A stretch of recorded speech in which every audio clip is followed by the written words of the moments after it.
साथियों नमस्कार, आप देख रहे हैं सुशील कुमार उपाध्याय चैनल। सुशील कुमार, आपका नाम बता रहे? मेरा नाम राम नारायण कोरडिया, मैं अखिल भारतीय किसान सभा का मध्य प्रदेश पदाधिकारी रिपोर्ट कर रहे हैं, क्या अपडेट दे रहे हैं, पूरी रिपोर्ट देखें। और ये अपना जरा हमारे जो कृषि जो अपने किसान भाई हैं उनको अभी तक इस कानून के बारे में मुझे पता नहीं है डिटेल में, आप जरा इनको डिटेल में समझाइए। ये जो किसानों का जो आंदोलन चल रहा है जिसमें 500 से ज्यादा किसान संगठन हैं, इनका मुख्य मांग ये है कि केंद्र सरकार के द्वारा इस देश का किसान, इस देश का खेत और हमारे देश की आज़ादी को बर्बाद करने के लिए अडानी अंबानी के पक्ष में केंद्र सरकार ये तीनों काले कानून लेकर के आई है। कानून जो पहला बिंदु जो है जिसको ये कहते कृषि उपज व्यापार वाणिज्य अधिनियम 2020, इस कानून का आशय ये है कि हमारे देश के अंदर जो मंडी व्यवस्था थी, मंडी व्यवस्था को चौपट करने के लिए सरकार सरकारी मंडियों के समानांतर प्राइवेट मंडियों को खाद्यान्न खरीदने की इजाजत दे रही है। मंडी कानून में सरकार ने संशोधन कर दिया। ये जो कानून बना है, इस कानून में कहीं पे भी ये प्रावधान नहीं है कि किसानों के समर्थन मूल्य पे खरीदने की कहीं किसी तरह की गारंटी नहीं है। और इसका आशय हुआ कि अडानी अंबानी जैसे जो व्यापारी और औद्योगिक घराने जो हैं, ये मनमानी दरों पे किसानों की फसलों को खरीदेंगे, सस्ती दरों पे खरीदेंगे, अपनी गोदामों के अंदर जाम करेंगे और उसके बाद जब किसानों के घरों से फसलें खत्म हो जाएंगी, उसके बाद बाजार में मनचाही कीमतों पे इसको बेचेंगे। दूसरा कानून जो है, जिस कानून का इनने नाम दिया है मूल्यों का आश्वासन, कृषि सेवा सशक्तिकरण संरक्षण, इस कानून का आशय ये है कि हमारे देश के अंदर जो किसान हैं और किसानों का देसी और विदेशी जो कंपनियां हैं, अडानी अंबानी, किर्लोस्कर, टाटा, बिरला, डालमिया, चरतराम, भरतराम, किर्लोस्कर जैसे जो देसी और विदेशी कंपनियां जो हैं, ये विदेशी देसी कंपनियां किसानों के साथ 10 साल का अनुबंध करेंगी और अनुबंध होने के बाद कंपनी तय करेंगी कि हमारे खेत में कौन सा बीज बोया जाएगा। बीज के साथ ये तय करेंगे कि बीज के साथ कौन सा खाद डालना है, कौन सी कीटनाशक दवा डालना है, और उसके बाद किसान अपने खेत में बीज बोने के लिए स्वतंत्र नहीं होगा। दूसरा खतरा जो इस कानून में है, वो खतरा ये है कि किसानों का कंपनियों के साथ जो अनुबंध होगा मूल्य के सवाल को लेकर के, अगर बाजार में अनुबंध से ज्यादा अगर कीमत है, उसका लाभ किसानों को नहीं मिलेगा। अगर अनुबंध के आधार पर बाजार में कीमत अगर गिर गई, तो कंपनी गिरी हुई कीमत पे किसानों का भुगतान करेगी। अगर मान लो किसान अपने खेतों में जो फसल पैदा किया, कभी प्राकृतिक आपदा आ गई, ओला पड़ गया, पाला पड़ गया, कभी अति वर्षा हो गई, अगर फसल में कोई आंशिक क्षति है गुणवत्ता के सवाल पे, कंपनी हमारे माल को रिजेक्ट कर सकती है, खरीदने के लिए कंपनी बाध्य नहीं होगी। इसमें सबसे खतरनाक पहलू जो है, पहलू ये है कि अगर हमारा कंपनी हमारा अनाज नहीं खरीद रही है, रिजेक्ट कर रही है, अगर किसान दोबारा उस अनाज को दूसरों को अगर बेचना चाहे, तो इस कानून में प्रावधान है कि आप इस समझौते का उल्लंघन करके दूसरे को आप नहीं बेच सकते हैं।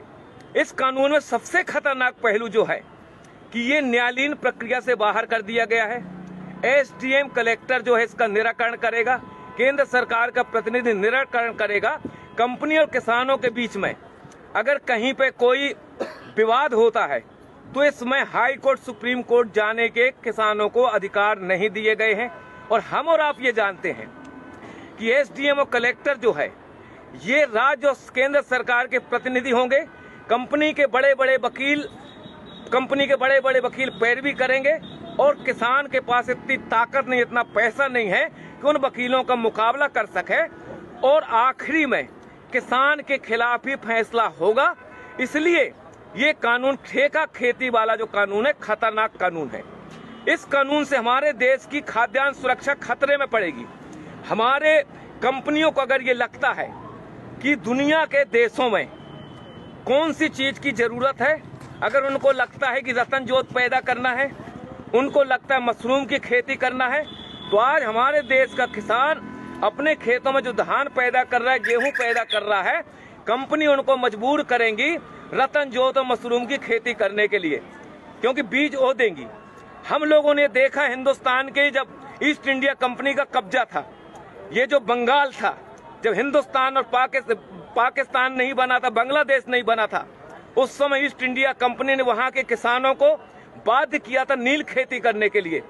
और जब नील खेती किसानों ने की, जमीनें उनकी बंजर हुई, उर्वरक शक्ति खत्म हुई और हमारे देश में आजादी के पहले 1 करोड़ से ज्यादा हिंदुस्तान का नागरिक मारा गया था भूख की वजह से।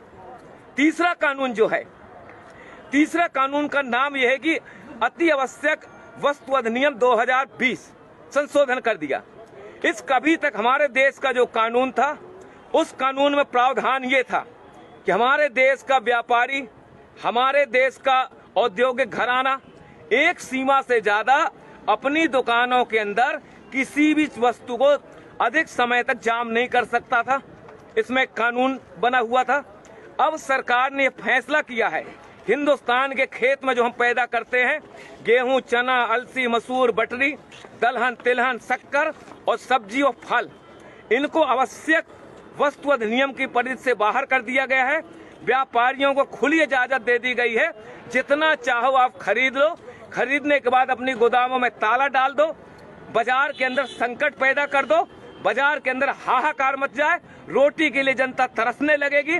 उसके बाद ये मनचाही कीमतों पे गोदाम के माल को बाहर निकालेंगे और मनचाही कीमतों पे हमारे देश के अंदर जमाखोरी, मुनाफाखोरी बढ़ेगी। इसलिए ये कानून हिंदुस्तान के किसानों के भर पक्ष में नहीं है, ये कानून इस देश की जनता के पक्ष में भी नहीं है। जनता के पक्ष में इस हिसाब से नहीं है कि खेत का अनुबंध कंपनी के साथ होगा, हमारे खेतों में जो पैदावारी होगी वो गोदामों के अंदर चली जाएगी। उसके बाद हमारे देश का जो पूंजीपति है, अगर उसको लगता है कि दुनिया के अंदर फलानी चीज की जरूरत है, तो हिंदुस्तान की जनता को देने की बजाय मुनाफा के लालच में दुनिया के दूसरे देशों के अंदर निर्यात करेगा। हिंदुस्तान के अंदर आने वाले समय में खाद्यान्न संकट पैदा होगा। ये इस कानून की वजह से हिंदुस्तान की जो आबादी है, 40% लोग जो राशन की दुकानों से 2 रुपया 5 रुपया किलो का जो अनाज लेते हैं, जब सरकार खरीदी नहीं करेगी, सार्वजनिक राशन प्रणाली की दुकानें बंद हो जाएंगी, FCI की गोदामें बंद हो जाएंगी, वेयर हाउस बंद हो जाएंगे। और ये जो कानून है, ये कानून हिंदुस्तान की सरकार ने अडानी अंबानी जैसे जो पूंजीपति हैं, अमेरिका जैसे जो साम्राज्यवाद है, उनके दबाव में आकर के हिंदुस्तान की खेती, हिंदुस्तान के किसानों को बर्बाद करने के लिए ये काला कानून लेकर के आई है। हिंदुस्तान का किसान 22 दिन से आज दिल्ली के 5 जो बॉर्डर हैं, इन बॉर्डरों में कफन बांध के किसान यहाँ बैठा है कि मोदी सरकार इन कानूनों को वापस ले। जब तक ये कानून वापस नहीं होंगे, हिंदुस्तान का किसान अपनी इस आंदोलन को आगे बढ़ाता रहेगा। हमारी सिर्फ यही मांग है, सरकार ये कह रही है कि हम संशोधन करने के लिए तैयार हैं। हमको और आपको मालूम है कि हमारे देश के अंदर संविधान बनने के बाद कितने संशोधन नहीं हो गए। अगर एक कानून बन गया, कानून में ने मान लो गारंटी भी लिख दी, लेकिन जब चाहेगी सरकार उनमें संशोधन कर सकती है। इसलिए सिर्फ एक ही रास्ता है, हिंदुस्तान के किसानों को मौत से अगर बचाना है, देश की आजादी को अगर बचाना है, तो जो काले कानून है, ये काले कानून वापस होना चाहिए। इस सवाल को लेकर के हम लड़ रहे हैं और आखिरी हम किसान संगठनों की तरफ से विश्वास दिलाना चाहते हैं, वो बहादुर 30 किसान जिन्होंने अपनी शहादत दी है, वो भी किसी के बाप है, वो भी किसी के पति हैं, किसी के भाई हैं, किसी के सुहाग हैं। ये मोदी सरकार, ये नरेंद्र मोदी की सरकार 30 किसानों की शहादत के नाम पर एक शब्द बोलने के लिए तैयार नहीं है। ऐसी सरकार को हिंदुस्तान की सत्ता में रहने का कोई हक नहीं है। हम किसान भाइयों से गुजारिश करना चाहते हैं, ईंट का जवाब पत्थर से दो, किसान को बचाओ, देश को बचाओ, यही हमारे आंदोलन का मकसद है। जय जवान जय किसान। भाइयों, जिस प्रकार किसी भी किसान भाई को ये चीज का जो मालूम नहीं है कि 3 कानून क्या हैं, वो समझ लें और इस वीडियो को शेयर करें, ज्यादा से ज्यादा किसानों को समझ में आए। जय जवान जय किसान। कितने मिनट का है? लाइव था भाई, लाइव क्योंकि 10-12 का था।